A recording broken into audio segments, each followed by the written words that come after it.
Hello, my dear students. In structure of atom, today we will discuss regarding some principles and some rules of electronic configuration. Among them, first is write down question. Explain Aufbau principle. Explain Aufbau principle. See, Aufbau is not a name of scientist. Aufbau means something building up. ये एक German word है. Aufbau means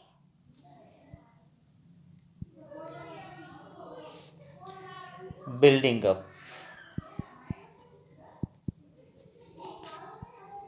Aufbau means building up. Okay. अब principal बहुत ही easy है. आपने, मैं आशा करता हूँ कि वो सब प्रिपेयर कर लिया होगा. इंक्रीजिंग ऑर्डर तो कुछ नहीं है. पहले इलेक्ट्रॉन लोअर एनर्जी लेवल में फील्ड होंगे, वो कम्प्लीटली फील्ड हो जाएंगे तो फिर हायर एनर्जी लेवल में जाएंगे. ठीक है. सो राइट डाउन द प्रिंसिपल. बहुत ही छोटा प्रिंसिपल लिखना है. बाकी एक दो एग्जाम्पल से हम समझाएंगे without writing the name of atom. So write down electron of an atom first enters. Electrons in an atom first enters into empty orbital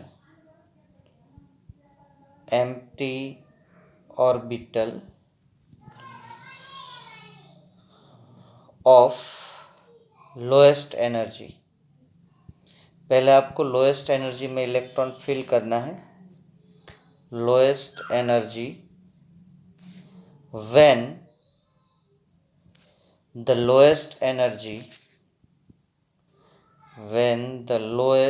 energy orbital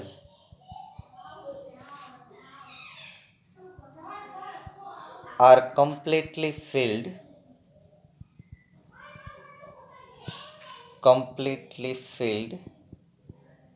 then electrons enter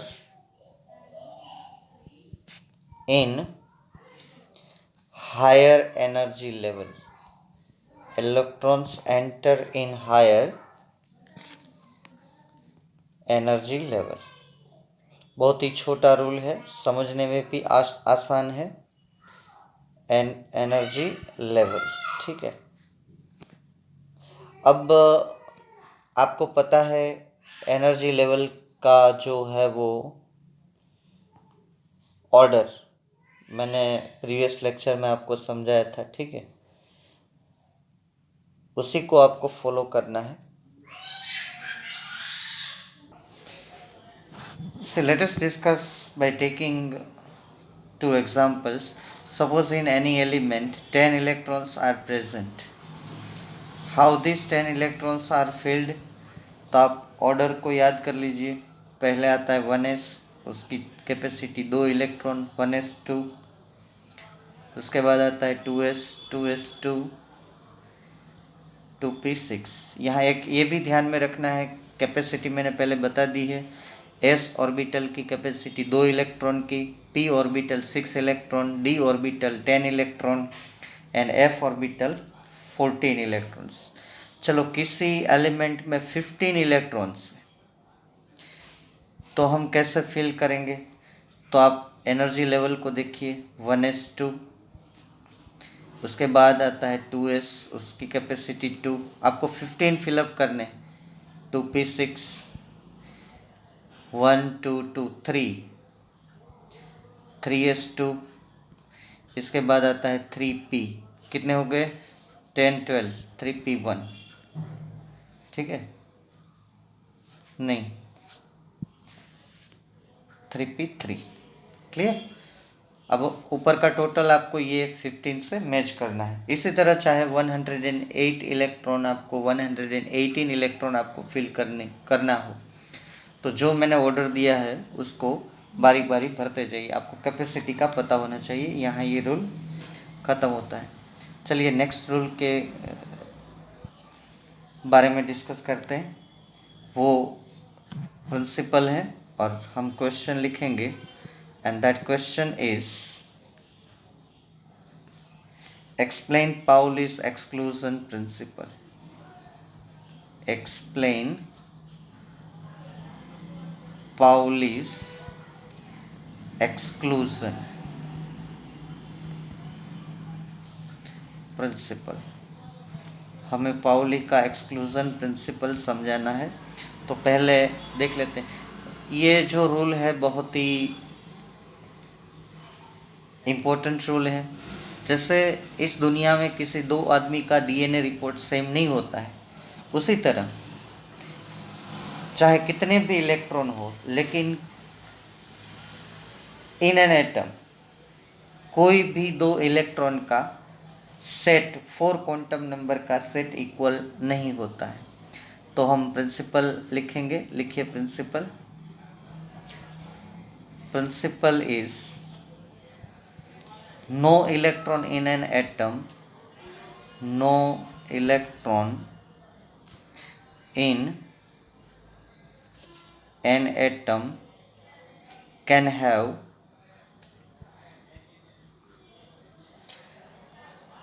same set of 4 quantum numbers, same set of 4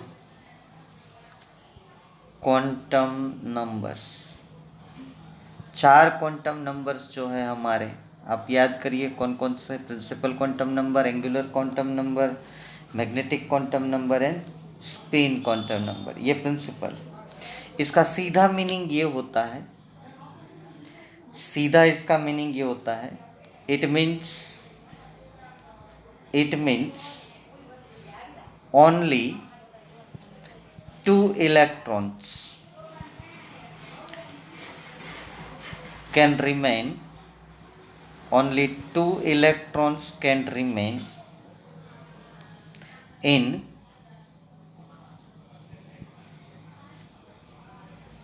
the same orbital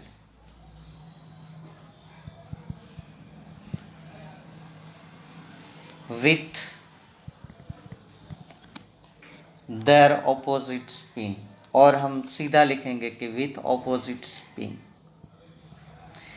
2 electron रहेंगे, spin आपको पता है clockwise anti clockwise, with opposite spin. एक बात ध्यान में रखिएगा, हम इलेक्ट्रॉन को अगर एस से डिनोट करेंगे तो हम गिनेंगे क्लॉकवाइज। यहाँ पे मैं नोट करके दे रहा हूँ आपको, दोबारा नहीं लिखेंगे उस टाइम पे। और अगर एस से हम डाउन साइड एरो करते हैं तो ये स्पिन हम गिनेंगे एंटी क्लॉकवाइज।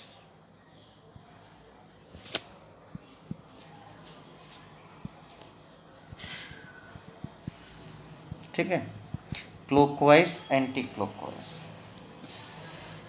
तो इससे हमें ये पता चलता है, यहाँ मैं एक बार नोट करके दे रहा हूँ आपको। तो ये जो है वो एस ऑर्बिटल की कैपेसिटी 2 इलेक्ट्रॉन की है, पी ऑर्बिटल की कैपेसिटी 6 इलेक्ट्रॉन की है, D orbital 10 electrons, F orbital 14 electrons. अगर ये ऑर्बिटल्स जो है वो पूरी भर जाती है, ये गारंटी नहीं है कि भरेगी कि नहीं भरेगी, वो इलेक्ट्रॉन के ऊपर डिपेंड करेगी।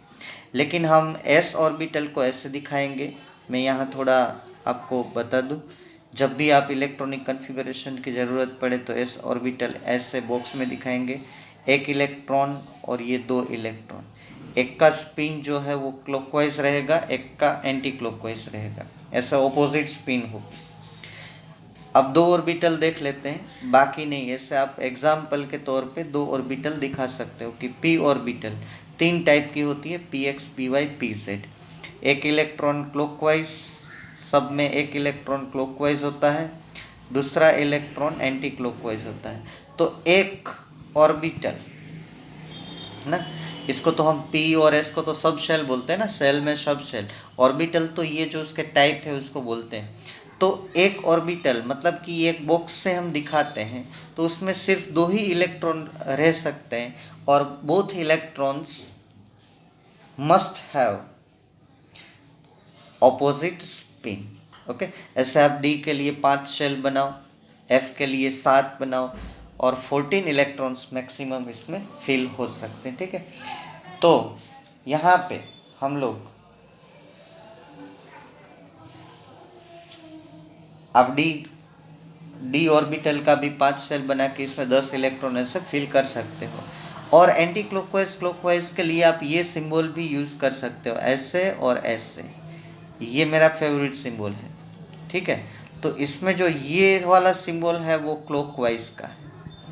ठीक है, एरो अगर आपको वो एरो में अगर आपकी मास्टर है तो ऐसा एरो करके दिखाओ, वरना ऐसा हाफ हेडेड एरो से भी दिखा सकते हो। जो सामने वाला है ये वाला, ये एंटी क्लॉकवाइज है, ऐसे भी कई बुक में दिया गया है। ठीक है, तो ये भी वैलिड है, anti clockwise. Clear, anti clockwise. तो यहाँ पे हम लोग जो है उसको समझाना है कि ये कैसे इसके सेट नहीं सेम हो रहे। तो एस नहीं लेंगे हम, डी लेंगे तो थोड़ा लंबा हो जाएगा, तो हम मिडल करेंगे कि चलिए पहली पी ऑर्बिटल का एग्जाम्पल ले लेते हैं। ठीक है, तो हम पहली पी ऑर्बिटल का एग्जाम्पल लेंगे। मैं अब प्रूव करने जा रहा हूं कि किसी भी इलेक्ट्रॉन का प्रिंसिपल मतलब कि 4 क्वांटम नंबर सेम नहीं रहेगा। ठीक है, चलिए एक्स फॉर एग्जाम्पल 2p6, ये एग्जाम्पल लिख लेते हैं। 2p6 का मतलब क्या हुआ कि इसके 3 सेल है पी के, ये 3 सेल 1 2 3, इसमें 6 electron, 3 clockwise and remaining 3 are anti clockwise. यही ये प्रिंसिपल बोलता है ना, पाउलीज एक्सक्लूजन प्रिंसिपल। 6 इलेक्ट्रॉन, इसको हम चलिए नंबर दे देते हैं। इस तरह आप इसको नंबर दे दीजिए 1 2 3 4। अब हम नोट करेंगे इसके 4 क्वांटम नंबर। पहला क्वांटम नंबर रहेगा प्रिंसिपल क्वांटम नंबर, दूसरा रहेगा एंगुलर मोमेंटम क्वांटम नंबर, तीसरा रहेगा magnetic quantum number, and fourth is the spin quantum number. ठीक है, तो मैं यहाँ पे नंबर दूंगा। ये पहला इलेक्ट्रॉन हमारा, तो इसका प्रिंसिपल क्वांटम नंबर 1, ये पी ऑर्बिटल है, ये वाली जो है ना, ये पी एक्स, ये है पी वाई, और ये जो लास्ट है उसको हम नाम देंगे पी जेड। ठीक है, तो 1 पी ऑर्बिटल के लिए एल की वैल्यू 0। अब पी एक्स के लिए हम एम एल देंगे +1, और पहला इलेक्ट्रॉन क्लॉकवाइज है तो +1/2। ठीक है, चलिए दूसरा इलेक्ट्रॉन एन की वैल्यू, तो एन की वैल्यू 1 नहीं है सब, एन की वैल्यू 2 है, सॉरी, एन की वैल्यू 2, ये है ना एन। यहाँ पे भी दूसरे इलेक्ट्रॉन के लिए एन की वैल्यू 2, L0, Ml +1, और दूसरा इलेक्ट्रॉन है एंटी क्लॉकवाइज -1/2। अब आप देखते जाना बुक में। ठीक है, थर्ड इलेक्ट्रॉन, सब में प्रिंसिपल क्वांटम नंबर तो 2, एल पी ऑर्बिटल है। अब कौन से ऑर्बिटल आई, पी वाई, तो एम एल वैल्यू देंगे हम -1, और तीसरा इलेक्ट्रॉन क्लॉकवाइज है +1/2। चौथा इलेक्ट्रॉन देखिए, चलिए अपने आप लिखिए। अगर आपको पता चल गया तो वीडियो पॉज करके सीधा आप आगे के कंटेंट में चले जाए। ठीक है, यहाँ पे भी 2 0 -1, अभी पी वाई का ही इलेक्ट्रॉन है लेकिन एंटी क्लॉकवाइज है दूसरा, तो -1/2। ठीक है, अब फिफ्थ इलेक्ट्रॉन की बात करें हम, 5वें नंबर के इलेक्ट्रॉन की, तो 2 0। अब वो पी जेड में है तो एम एल वैल्यू इसकी 0 है। अब पहला इलेक्ट्रॉन क्लॉकवाइज 5th नंबर का +1/2। 6th number 2 0 0 -1/2। अब आप मुझे बताइए साहब कि ये 6 इलेक्ट्रॉन जो है उसमें कोई भी 2 इलेक्ट्रॉन के ये चारों सेट, प्रिंसिपल, एंगुलर, मैग्नेटिक और स्पिन का कोई भी 2 मुझे ऐसा इलेक्ट्रॉन दिखाइए जिसमें ये चारों सेट सेम हो। ये तो सिर्फ मैंने 6 इलेक्ट्रॉन के लिए बताया। अगर ऐसे आप 118 इलेक्ट्रॉन लेंगे तो भी आपको 2 इलेक्ट्रॉन ऐसे नहीं मिलेंगे कि जिसके पास ये same set of 4 quantum number होंगे। ठीक है, चलिए अब तीसरे रूल के ऊपर हम बात करेंगे और वो भी बहुत बढ़िया रूल है, and that one is Hund's rule of maximum multiplicity. So write down first question, explain Hund's rule of maximum multiplicity. See here the rule. पहले ये क्वेश्चन आपको लिख लेना है, explain Hund's rule of maximum multiplicity. It is a very easy rule. So explain Hund's rule of maximum multiplicity means ये easiest rule है। तो pairing of electron in the orbital never start until each orbital occupied by single electron। जब तक सभी orbital एक एक electron से भर नहीं जाते तब तक हम दूसरे उसी सेल में दूसरा इलेक्ट्रॉन नहीं डाल सकते। ठीक है, जैसे हम लोग बात करें इसमें 2 कंसेप्ट एक साथ आ जाएंगे। एक तो इलेक्ट्रॉनिक कन्फिगरेशन का भी आपको पता चल जाएगा। मैं जो बात आपको बोलना चाहता हूँ वो ये है, एस ऑर्बिटल कोई भी हो, अगर हमें उसमें इलेक्ट्रॉन भरने हो तो पहले इलेक्ट्रॉन क्लॉकवाइज, ठीक है, दूसरा इलेक्ट्रॉन एंटी क्लॉकवाइज। अगर पी में हमें 6 इलेक्ट्रॉन, किसी भी शेल में अगर पी ऑर्बिटल है उसमें हमें 6 इलेक्ट्रॉन फिलअप करने हैं, तो अकॉर्डिंग टू दिस रूल हम कैसे करेंगे। मानो कि ये पी 3 टाइप की, P X, P Y and P Z. ठीक है, एस का तो कोई टाइप नहीं होता है। ये मानो कि पी एक्स है, ये पी वाई है और ये पी जेड है। इसमें अगर आपको 6 इलेक्ट्रॉन फिलअप करने हैं या 5 करने हैं या 4 करने हैं, ठीक है, तो पहले आप ऐसे जाएंगे, एक इलेक्ट्रॉन, एक इलेक्ट्रॉन और एक इलेक्ट्रॉन, सभी शेल में एक एक इलेक्ट्रॉन फिल होंगे। उसके बाद ही अब जो 4th इलेक्ट्रॉन आएगा वो यहाँ पे पेयर होगा, 5th यहाँ पे पेयर होगा, 6th यहाँ पे पेयर होगी। ठीक है, अगर आप ऐसे भरते हो, मानो कि आपके पास 2, ये आपको लिखना नहीं है, मैं सिर्फ ये समझा रहा हूँ, यहाँ लाइन कर देता हूँ। मानो कि आपके पास ये शेल है, ये 2, मैं ऐसा एज्यूम कर रहा हूँ, 2 शेल किसी में है नहीं, लेकिन अगर आपको बोले कि इसमें आप 3 इलेक्ट्रॉन फिल करो, सॉरी 2 इलेक्ट्रॉन फिल करो, तो अगर आप ऐसे करते हो ये 2 इलेक्ट्रॉन, तो ये गलत बात है। अकॉर्डिंग टू दिस रूल ये दोनों शेल में आपको इलेक्ट्रॉन ऐसे फिल करने, clockwise.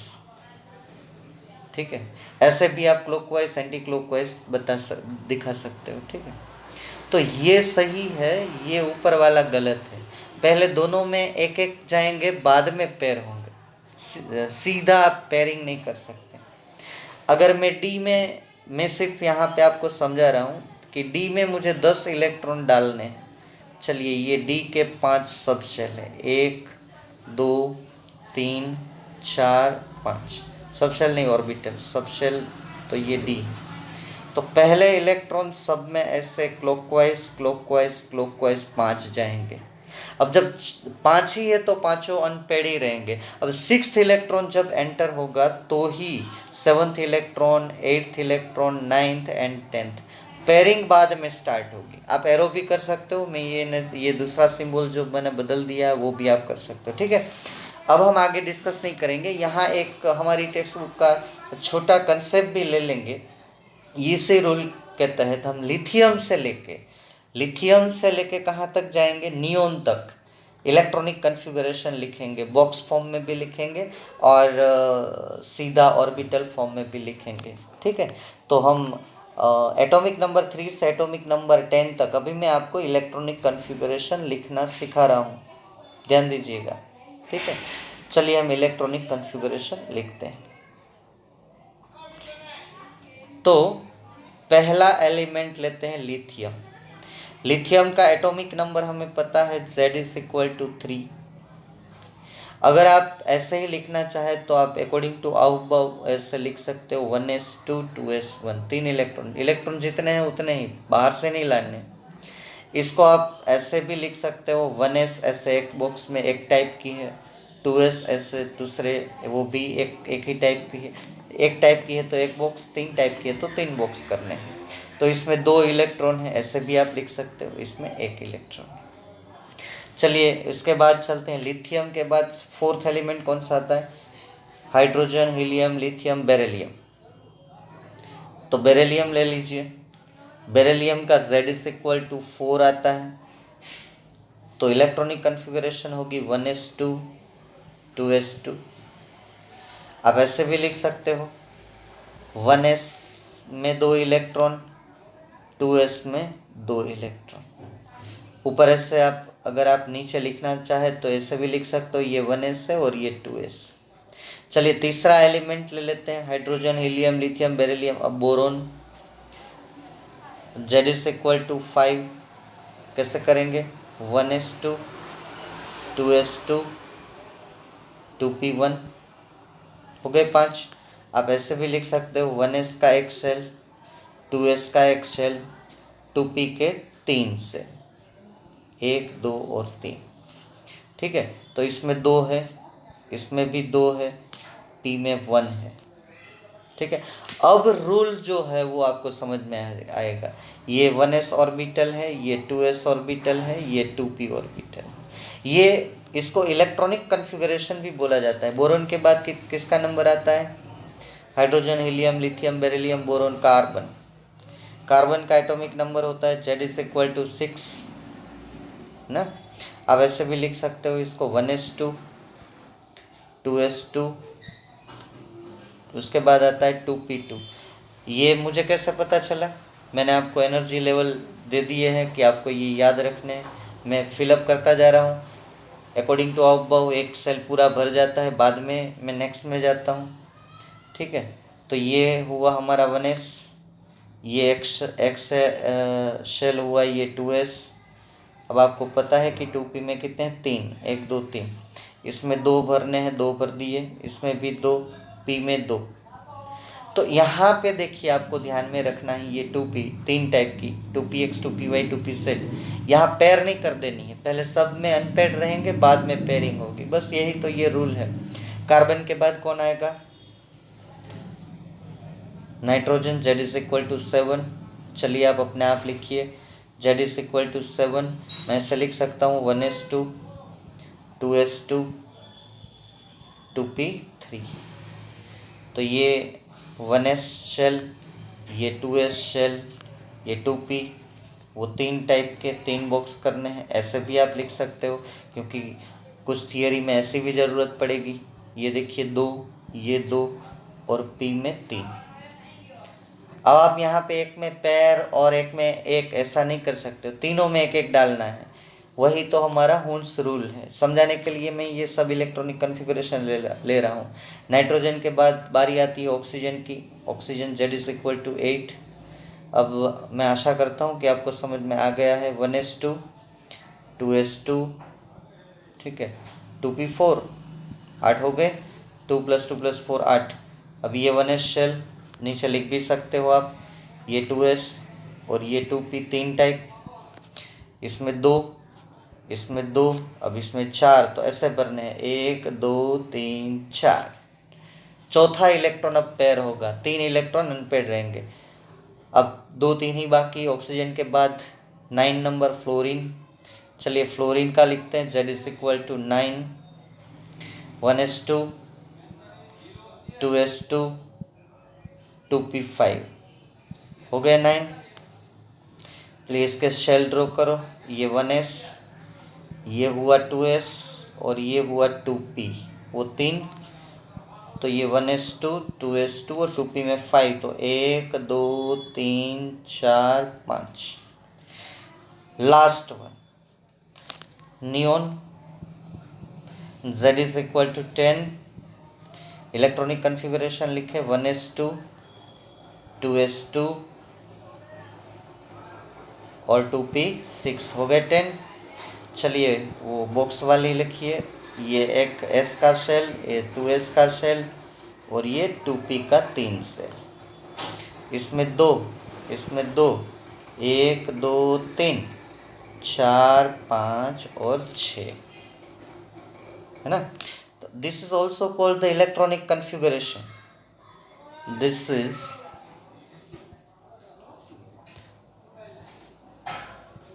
also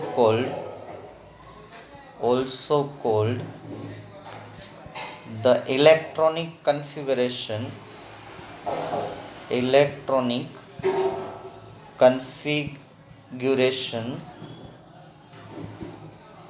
of an element। ठीक है, अब चाहे मैं 10 तक तो मैंने भर दिया, अब चाहे आपको 11 भरना हो, 12 भरना हो, 13 भरना हो, ठीक है। और एक चीज़ मुझे साथ में यहाँ सिखानी है आपको, इनर्ट गैस आप ऑब्जर्व करेंगे तो उसमें सभी ऑर्बिटल कंप्लीटली फिल्ड होती है। चलिए देखते हैं, 3 भरेंगे हम, हीलियम, नियोन एंड आर्गन, क्योंकि उससे मुझे आपको इनर्ट कोर इलेक्ट्रॉनिक कन्फिगरेशन सिखानी है। अब ये चैप्टर इसके बाद एक लेक्चर में ख़त्म हो जाएगा, ठीक है। उसके बाद हम स्टार्ट करेंगे पीरियोडिसिटी एंड पीरियोडिक प्रॉपर्टीज। चलिए हीलियम का एटॉमिक नंबर मैंने आपको बोला था ना 1 to 30, आप याद रखिएगा। तो इसका इलेक्ट्रॉनिक कन्फिगरेशन, अब बॉक्स की ज़रूरत नहीं है, 1s2 आएगा। अब नियोन का हम लिखेंगे तो उसका एटॉमिक नंबर है 10, अभी हमने लिखा तो मैं वो यहाँ पे नहीं लिख रहा हूँ। आर्गन का अगर आप चेक करो तो आर्गन का एटॉमिक नंबर है 18।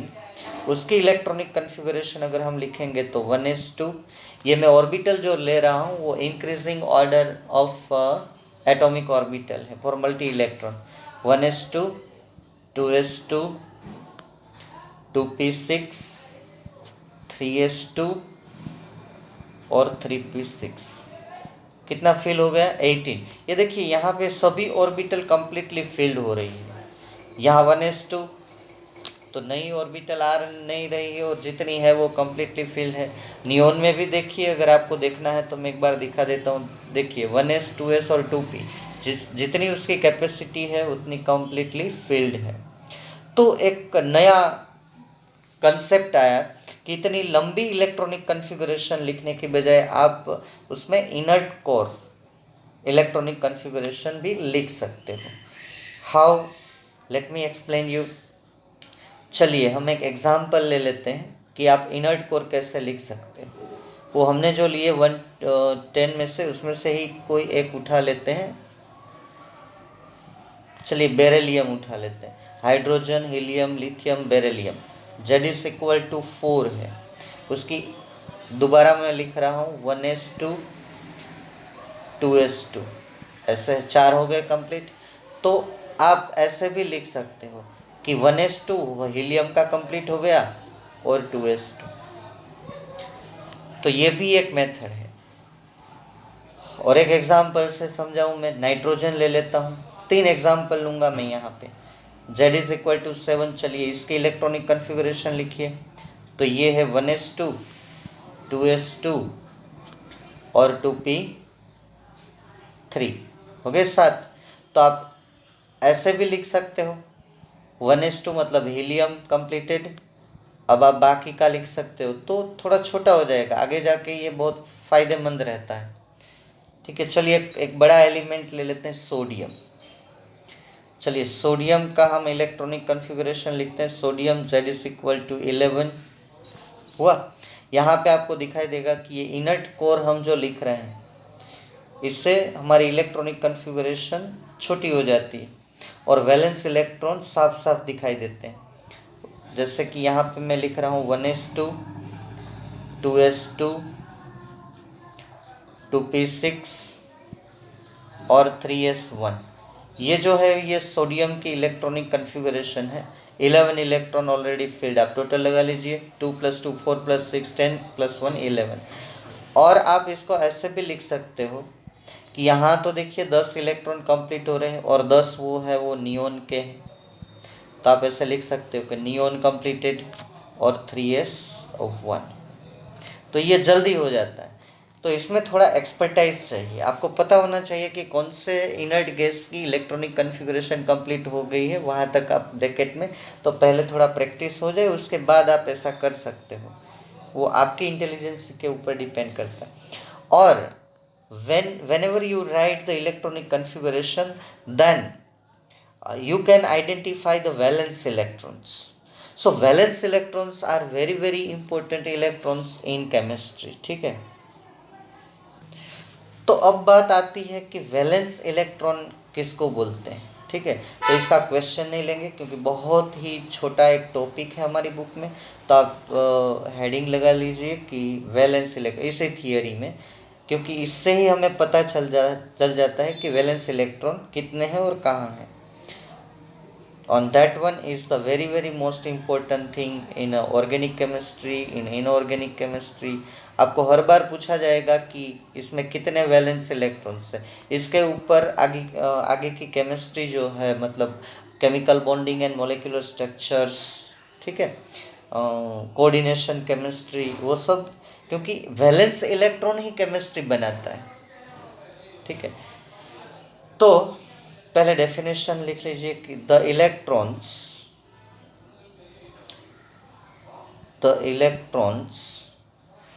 Present in outermost orbit.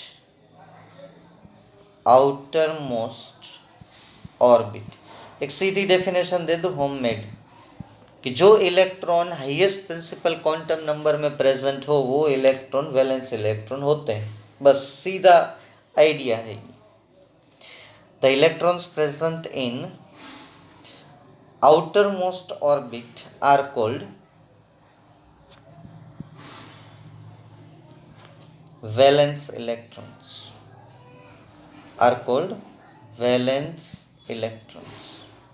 एक एग्जाम्पल ले लेते हैं, चलिए सोडियम का ही ले लेते हैं। सोडियम अभी हमने किया, सोडियम सीधा लिख दो तो चलेगा। सोडियम का electronic configuration Z11, electronic configuration है नियॉन कंप्लीटेड, और है लास्ट में बचता है 3s1। तो ये हाईएस्ट प्रिंसिपल क्वांटम नंबर है और कितने इलेक्ट्रॉन है 1। तो अगर आपको पूछे कि सोडियम में कितने वैलेंस इलेक्ट्रॉन्स हैं, तो valence electrons in sodium is equal to 1। और एक एग्जांपल ले लेते हैं, चलिए एल्यूमिनियम का। बाकी तो जैसा आप प्रैक्टिस करते जाओगे वैसा आपको पता चल जाएगा। मेरा काम है थोड़ा एक दो एग्जांपल लेके समझाना। तो पहले आप इसके इलेक्ट्रॉनिक कन्फिगरेशन लिखिए, इनर्ट कोर वाली भी लिखने की प्रैक्टिस करिए। 1s2, 2s2, 2p6, 10 कंप्लीट हुए, अभी 3 भरने हैं, तो अब 122 33।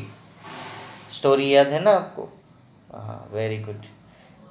3s2 और 3p1, ठीक है, हो गए 13 electron.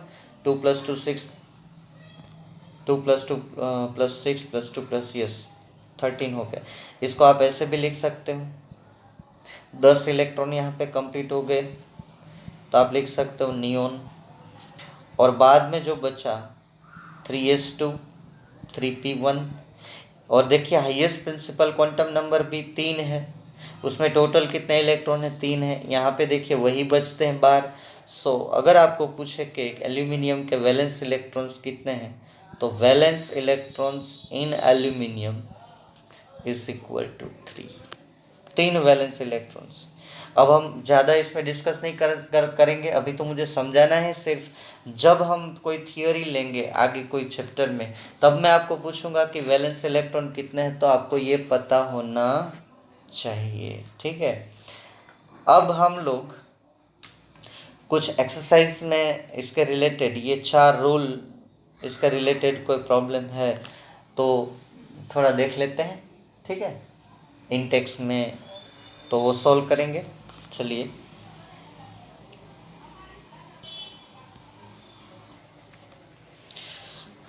So see here, my friend, in backside exercise you are given the quantum numbers of 6 electrons and arrange them in an increasing order of their energies. If any of these combination have the same energy list, then also you have to represent, मतलब कि उसको भी आपको दिखाना है। जैसे आप इसको कैसे सॉल्व करना है, इसमें अगर कहीं पे गलती है प्रिंटिंग में तो करेक्ट कर लेना। ये एल की वैल्यू 2 है, -2 नहीं है, ठीक है। तो मैं यहाँ पे पहला सॉल्व करता हूँ। तो पहला मेरा सॉल्यूशन है कि n इज इक्वल टू 4 है और l इज इक्वल टू 2 है, तो ये ऑर्बिटल है 4d, ठीक है। ऐसे दूसरा ले लीजिए, n इज इक्वल टू 3 है और l इज इक्वल टू 2 है, तो ये है 3d, ठीक है। तीसरा आप ले लीजिए, तो n इज इक्वल टू 4 है, ठीक है, और l इज इक्वल टू 1 है, तो ये है 4p। ऐसे ही ये 6 तक चले जाइए, ये 6 तक कौन कौन सी ऑर्बिटल है। अब आंसर तो है आपके पास, तो मैं इतना ज़्यादा वो नहीं कर रहा हूँ, ठीक है। अब ये देखिए आपके पास ऐसे करके पूरा लिस्ट आ रहा है। अगर कहीं पे गलती है तो आप करेक्शन कर सकते हो।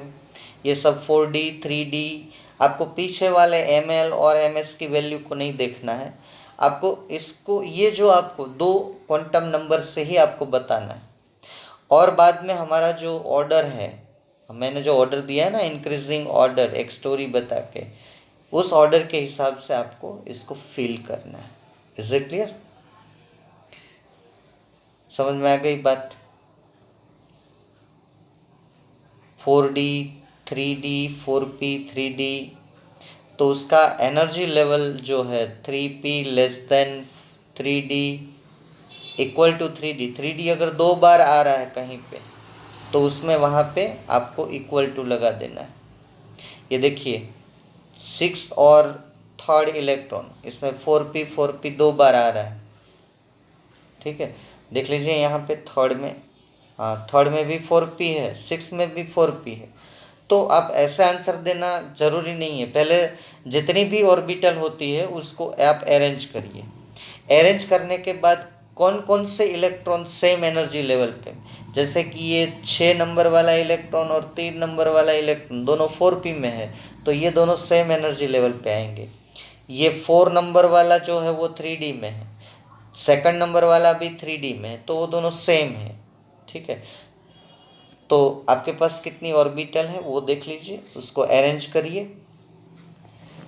डिफ़िकल्ट नहीं है, इजी है। चलिए क्लियर कर देता हूँ, ठीक है। तो अगर आपको पूरा समझ में आ गया है तो आप इसको अरेंज कर सकते हो, ठीक है।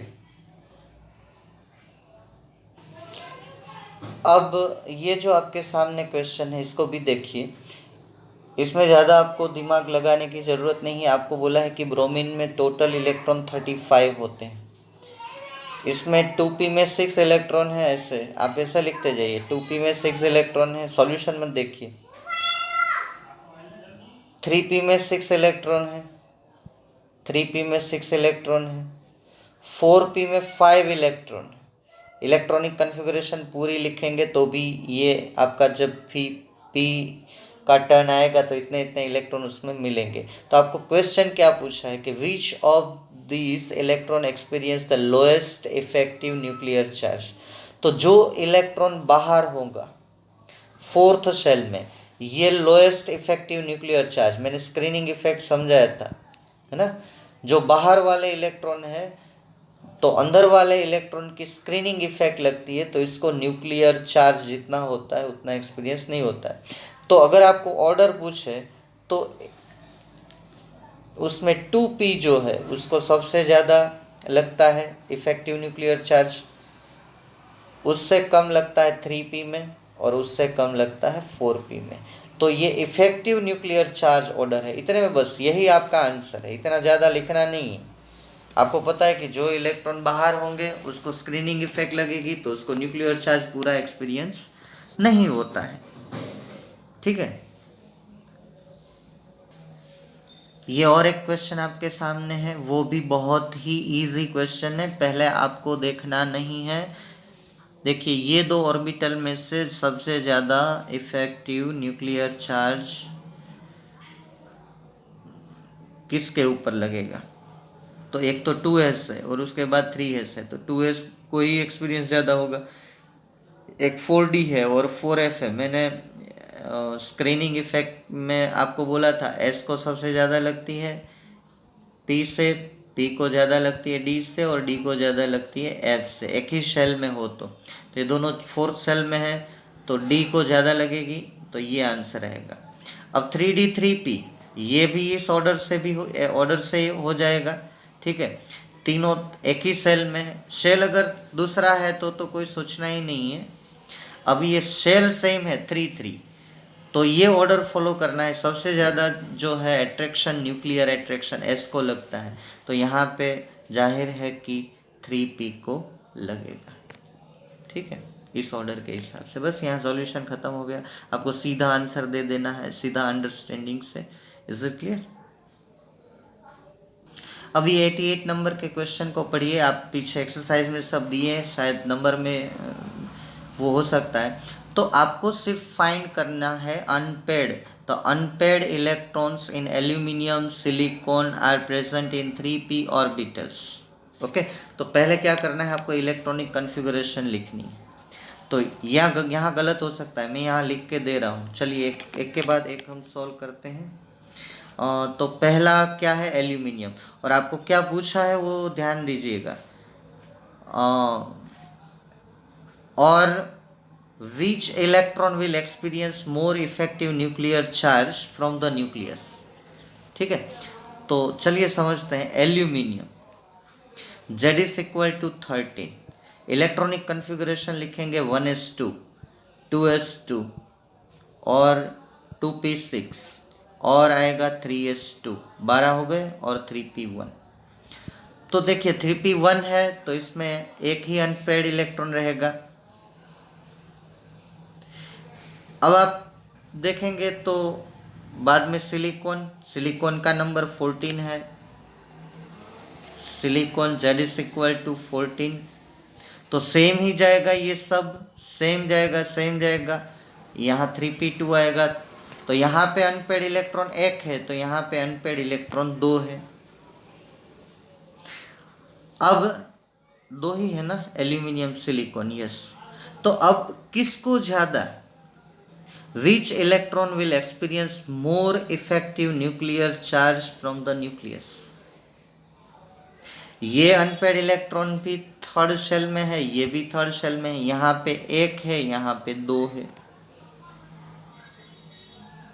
दोनों p ऑर्बिटल में है, लेकिन सबसे ज्यादा न्यूक्लियर चार्ज सिलिकॉन में कितना है, 14। कितना है, 14। तो ज़्यादा न्यूक्लियर चार्ज होगा तो ज़्यादा एक्सपीरियंस होगा। तो जाहिर है, सीधा साधा सवाल है, सिलिकॉन वाले जो ये 2 इलेक्ट्रॉन है उसको ज़्यादा न्यूक्लियर चार्ज एक्सपीरियंस होगा, क्योंकि है ही न्यूक्लियस में एक ज़्यादा। उसमें उसमें क्या कोई सोचने वाली बात नहीं है, सीधा साधा क्वेश्चन है। मोर न्यूक्लियर चार्ज मोर एक्सपीरियंस, ठीक है।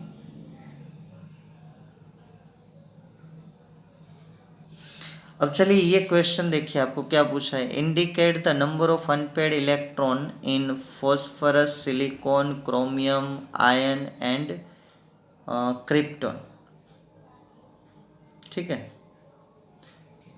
तो यहाँ आंसर है, आपको पहले इलेक्ट्रॉनिक कन्फिगरेशन लिखनी है। मैं एक दो करके दिखा देता हूँ।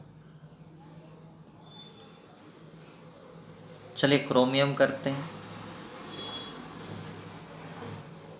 क्रोमियम नहीं करेंगे, अब क्रोमियम को रहने देना, क्योंकि वो एक्सेप्शन में आता है। मैं उसका थोड़ा स्टेबिलिटी ऑर्डर जब लूँगा ना, अभी कंटेंट थोड़ा बाकी है, इसको आप अभी मत करिएगा, वो उसमें समझ में आ जाएगा, वो थियरी के पार्ट में आ जाएगा, ठीक है। इसमें से हम आयन ले लेते हैं। आयन का एटॉमिक नंबर है Z इज इक्वल टू 26, मतलब 18 आर्गोन का कंप्लीटेड।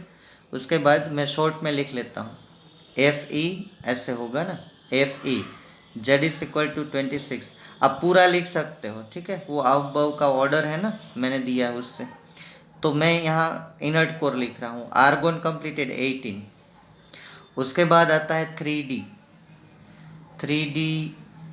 और 4s।